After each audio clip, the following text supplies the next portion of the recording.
షాకులు. అంటే ఒకప్పుడు ఆమెని దీది అని చెప్పేసి ఆవిడకి ఒక పట్టాభిషేకం అంత కాలం వాళ్ళు ప్రజలు ఆరాధించి ఇప్పుడు ఈ రోజు మమతకి షాక్ మీద షాక్ అనే చెప్పుకోవచ్చు. చూసుకుంటే మనం ఒక పక్క ఎంపీలు కూడా ఒక పక్క ఇటు రాజీనామాలు చేయడం అండ్ తర్వాత ఏంటంటే ఆమె రాజ్యసభకి కూడా రాజీనామా లేఖ అందజేయడం, ఇవన్నీ 1 by 1 చూసుకుంటే మమత యొక్క పొలిటికల్ కెరీర్ ఇక ముగిసినట్లే అనుకోవచ్చు అంటారా, లేకపోతే ఎలా చూడొచ్చు అంటారు? అంటే మమత దీది అంటూ దాదాగిరి చేసిన మమత, అంటే దాదాగిరి అంటే నెగిటివ్ సెన్సే కాదు పాజిటివ్స్ కూడా ఉన్నాయి. అంటే అంటారు కదా షీఈస్ ఫైటర్. మమతా బెనర్జీ అంటే దేశంలో అందరికీ తెలుసు, ఒక జయలలిత అందరికి తెలుసు, ఒక మాయావతి అందరికి తెలుసు, అలాగే మమతా బెనర్జీ అంటే ఎక్కువ మంది తెలుసు. ఎందుకంటే మమత అనే ఆమె ఒక రకమైన ఫైటర్, అంటే డిఫరెంట్, అంటే దేన్నైనా ఇంకా తేల్చుకుంటా ఏంటి అన్న ధోరణి ఉన్న రాజకీయ నేత ఆమె. అయితే ఇప్పుడు ఇక్కడ ఇష్యూ ఏమైందంటే మమతా బెనర్జీ మొన్న ఎన్నికల్లో ఓటమి తర్వాత పశ్చిమ బెంగాల్లో 3 సార్లు ఆమె పాలనలో ఉన్నారు 15 సంవత్సరాలుగా. ఓటమి తర్వాత మొత్తం అక్కడ సిచ్యువేషన్ అనేది మొత్తం తలకిందులైపోయింది. వాళ్ళకి తృణమూల్ కాంగ్రెస్ మొన్నటి ఎన్నికల్లో 80 ఎమ్మెల్యే సీట్లు గెలుచుకున్నారు. ఆల్రెడీ అంతకుముందు లోక్సభ సీట్లకు సంబంధించి 42 లోక్సభ స్థానాలు ఉన్న పశ్చిమ బెంగాల్లో మమతా బెనర్జీకి సంబంధించిన టీఎంసీ 28 ఎంపీలు గెలుచుకుంది. అలాగే రాజ్యసభలో కూడా చెప్పుకోదగ్గ నెంబర్ ఉంది. కానీ ఇప్పుడు ఏమైందంటే ఒక్క ఓటమి అనేది మొత్తం మమతా భవిష్యత్తునే క్వశ్చన్ మార్క్ చేసేసింది. ఇప్పుడు మమత పైన అందరూ మమత చూపించాల్సిన సందర్భం క్రియేట్ అయిపోయింది. ఒక రకంగా రాజకీయంగా ఇంతకు మించిన దీనావస్థ ఉండదండి ఏ ఒక్కరికి. అది మమతా బెనర్జీ ప్రస్తుతం ఎదుర్కొంటోంది.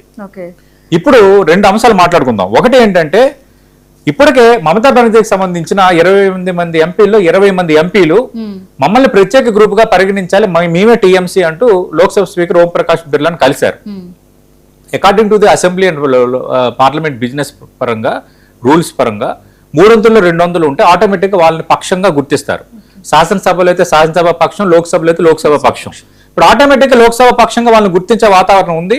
ఆ 20 మంది టీఎంసీ ఎంపీలు ఇప్పుడు బీజేపీ ఎంపీలు అయిపోవచ్చు మేబీ, ఆటోమేటిక్ బీజేపీలో చేరే. అప్పుడు ఏమైంది, ఎన్డీఏ బలం 313కి పెరుగుతుంది.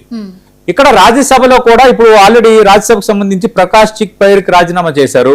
అంతకుముందు మరో 2 రాజీనామా చేశారు. ఇప్పుడు ఏమవుతున్నాయంటే మరో 3వ ఎంపీ రాజీనామా చేశారు. అటు ఎంపీలు వెళ్ళిపోతున్నారు, ఇటు లోక్సభ సభ్యులు వెళ్ళిపోయారు, ఇప్పుడు రాజ్యసభ సభ్యులు వెళ్ళిపోయారు.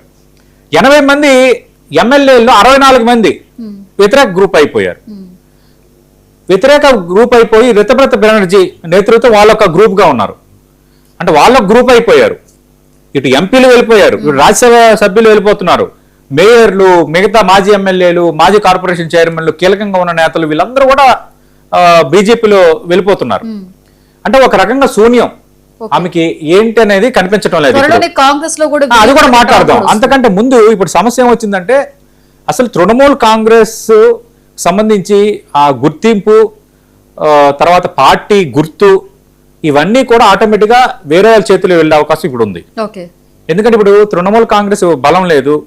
బలం లేనప్పుడు తృణమూల్ కాంగ్రెస్ సంబంధించిన మెజార్టీ ఎమ్మెల్యేలు వీళ్ళందరూ కూడా ఒక గ్రూప్ అయిపోయిన నేపథ్యంలో ఆటోమేటిక్ గా ఏమైందంటే ఇప్పుడు ఈ రితబ్రత బెనర్జీ వీళ్ళెవరో లీడ్ పాయింట్ తీసుకుంటే అవన్నీ వాళ్ళకి వెళ్ళిపోతాయి. అలాగే తృణమూల్ పార్టీ పేరు మీద ఉన్న ఆస్తులు కూడా వాళ్ళకి వెళ్ళిపోతాయి.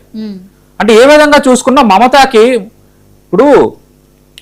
3 వైపుల చెరువు అన్నట్టుగా వాతావరణం ఉందండి. ఎటు వెళ్ళినా మునిగిపోద్ది. పార్టీల పరిస్థితి అలా ఉంది. ఇప్పుడు ఏంటంటే ఆమెకి ఇప్పుడు 2 రోజుల నుంచి వినిపిస్తున్న వార్తలు ఏంటంటే కాంగ్రెస్ పార్టీలో విలీనం కాబోతుంది మమతా బెనర్జీ టీఎంసీ అని. నిజంగా కాంగ్రెస్ పార్టీ శరణు కోరటమో లేదంటే కాంగ్రెస్ పార్టీలో విలీనం అవటమో మించిన ఆప్షన్ వాళ్ళకి లేదు మమతా బెనర్జీకి. She from Congress. దెన్ 1998 వరకు ఈమె కాంగ్రెస్ లో ఉంది. కాంగ్రెస్ లో నుంచి బయటకు వచ్చి తృణమూల్ కాంగ్రెస్ ఏర్పాటు చేసుకుని ఈమె బెంగాల్లో అధికారంలోకి